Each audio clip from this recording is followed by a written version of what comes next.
we're pushing continually for a national Aboriginal housing policy, or a national housing policy of some sort, and with a key element being Aboriginal housing. The other thing is that we reiterate time and time again that Canada, having signed international and United Nations declarations, we remind them that the right to housing is incorporated in these agreements. And of course, one of the principles that we believe is that with better housing, there comes better health. As Simon said, that there's other social ills that derive from inadequate housing and unaffordable housing. And so the other thing that we try to do is improve communications among everyone involved with urban native housing, and especially our own membership. There's 110 urban native housing organizations, corporations across Canada, and we try to improve communications with them. And this is one way that we pointed out at first with the poster, is a National Urban Aboriginal Housing Conference. So here's just a brief overview of who NAHA is involved with. There are 110 urban native housing corporations which were set up over the past 40 years. The Urban Native Housing Program was formalized by CMHC in the early 70s, and when I refer to the Urban Native Housing Program, that was set up so that CMHC could or would provide assistance to repay the mortgages that the corporations took out to purchase homes, which they in turn rented to Aboriginal people on a rent geared to income basis, RGI. Up until the cap was put on, we acquired about 10,000 units across Canada, and things were going well.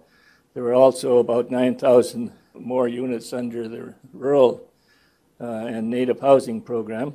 It's an ownership program. The problem that's coming up, is looming in the horizon, is the fact that the subsidies will be stopping when the mortgages are paid. So this leaves people looking at a vacuum in terms of funding, and questions relating to the continuation, the rent geared to income. The key principles that the National Aboriginal Housing Association follows is we insist on Aboriginal control over Aboriginal housing, and we do service all the Indigenous peoples, the Métis, the First Nations, the Inuit, and also we provide services if one of the partners in the union is Native.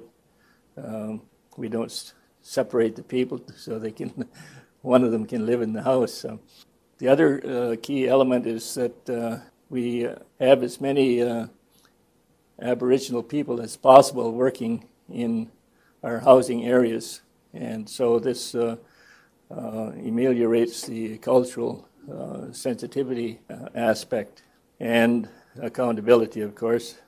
But one of the other things is there's a need, and we keep saying this, that we need to work together to address housing issues, and in this case, urban Aboriginal housing issues. As part of our advocacy, we developed a paper that we released in 2009. It was based on the 2006 census, and it basically is an action plan spanning 10 years. The basic findings are not new. The same findings were included in the analysis that we did of the 2001 census. But basically, 3/4 of the Aboriginal people do not live on a reserve. And having said that, I think that 54% of status Indians live off reserve. The other 25 that we're talking about here are Métis and Inuit peoples. The core housing need is high. The average income is low, or the percentage of home ownership is very low compared to non-Aboriginal peoples. And the other negative side is that there's a very high percentage of Aboriginal people among the homeless across Canada. And here's what we are calling for in our action plan, and that basically will cost about $300 million a year. So 10,000 units a year for 10 years would pretty well result in equity in terms of the housing of the people. The question of the negative impacts that we started out saying or talking about initially has been proven over and over and over again. And the heading that housing is health is something that was stated specifically at the National AIDS Summit that they had in Louisiana last fall. And that was one of the, after the discussions among the delegates there, that's one of the headings that they put up, housing is health. And I see that Anaho is voicing the same title. And there's no question about it that the positive impact of good housing is high and vice versa. The negative impact from poor housing has been proven over and over and over again. It's both for the housing condition and for homelessness. Simon quoted a good example a while ago about the one fellow being arrested so many times, and when he was put into homes, then his number of arrests went down by 100. He wound up with 3 out of 103. The other thing that's proven time and time again is that homelessness costs a lot of money. The question of medical care and emergency services and jail and whatnot, it really adds up. The thing with regard to Aboriginal people, the research shows that it's the worst in Canada, and it shows that every year, continually. And there's also specific studies relating to Aboriginal people, and it shows that poor housing impacts negatively on Aboriginal people. Vice versa, good housing supports good health, education and advancement. And one of the things that's not talked about very much is the self-image and the social aspects of having good housing. Especially young people, they would never invite their friends over to a house that they think is a piece of you-know-what. So it does impact on social relations as well. We always say, and I think a number of other people say, that safe, decent, and affordable housing is essential.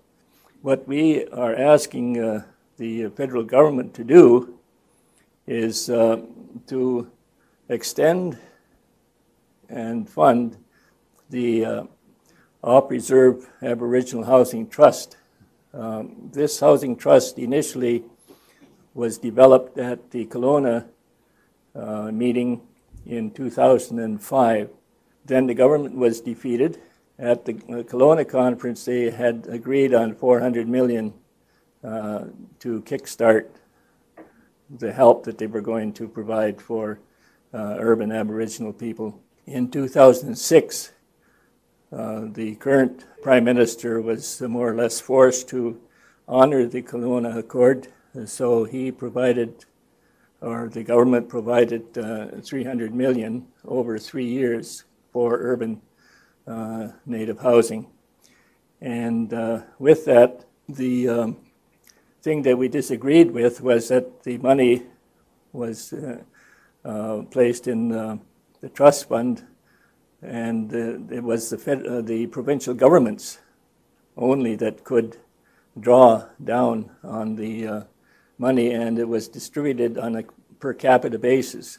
Now, on the per capita basis, it's okay. It's a question of having another intermediary between us and accessing the funds. It went from the feds down to the provinces. And what we were arguing at the time was that we never signed any treaties with the federal government, so how come we have to work with the provinces now? But at any rate, the money did come down, and in 3 or 4 of the provinces, the money was turned over to urban Aboriginal housing organizations, regional organizations that administered the funding. And I believe, and I have to check into this, but I think there was some 150 additional units across Canada that resulted from the money over the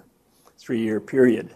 So it did have a good effect, and this is what we're recommending to the federal government, is that Urban Aboriginal Housing Trust be funded on a permanent basis and operate under the direction of a national board of trustees made up of Aboriginal people who are experienced in the area of housing. The other thing is that after the homelessness partnering strategy comes to an end in 2014, they should start making plans now to reestablish or extend that program or continue that HPS program after 2014. And the other key point is that there has to be a national housing policy. And the NDP a couple of weeks ago presented a paper to the House of Commons. It was presented by the NDP housing critic, Marie-Claire Morin. That is already in the works, and she's calling for a national housing policy, and it's based on the proposal that was put forward by Libby Davies in the form of Bill C-304, which died on the table after it was going into the third reading when they called an election, and so that died, so we had to revive it again. And NAHA is supportive of such legislation. With regard to remedies, one thing that's been proven over the years is that if you get housing first with proper support, helping the people who are placed in housing, and I think probably when Simon mentioned the homeless fellow who had been arrested so many times, I would think that he was placed in a house or an apartment where we did have the support, a support system in place to help him make the transition, because such a major transition is not easy, I dare say. In addition to housing first, the other thing is the question of cultural affinity. I know from personal experience, feel much better in talking to a person who is in a counseling position if the other person is native. If you're talking with a non-native, then you have to feel each other out and so on, and sometimes they never understand, but sometimes they do understand, and then after a while you might start trusting. But there's been a lot of negative relationships that has occurred between the Europeans and the indigenous peoples that it's really, really hard to overcome and establish a firm base of trust. And so this has to be something that has to be acknowledged. So this is why I'm mentioning it now, that there's a definite need for counseling and social support with Aboriginal personnel. And the example that I can use is the Urban Native Housing Program here, both for the Inuit and for the Aboriginal people in general. Gignol is one of the organizations, and Inuit Housing is the other here in town. And I know that it's a policy at Gignol for sure that we have as many Native Aboriginal people on staff as we can find. And I think that does make a difference when people are going from neighborhood to or house to house in various neighborhoods to provide counseling and assistance. The cultural affinity must be a matter of policy, I believe. And one of the key elements is that traditional teachings should be incorporated as a matter of course. Other initiative that the National Aboriginal Housing Association is involved in is right now we're working in partnership with the Canadian Homelessness Research Network, and we're trying to set up, as it says in the title here, the Aboriginal Homelessness Research Network. As I mentioned a while ago, there's a continued need for research over and above the fact that there's a need for action. Right now, we're developing a proposal for funding to hold the first or the inaugural meeting of the Aboriginal Homelessness Research Network, and we want to have that probably at the end of the summer. The items listed here are some of the things that we hope to achieve through the AHRN. Okay, here's our contact information.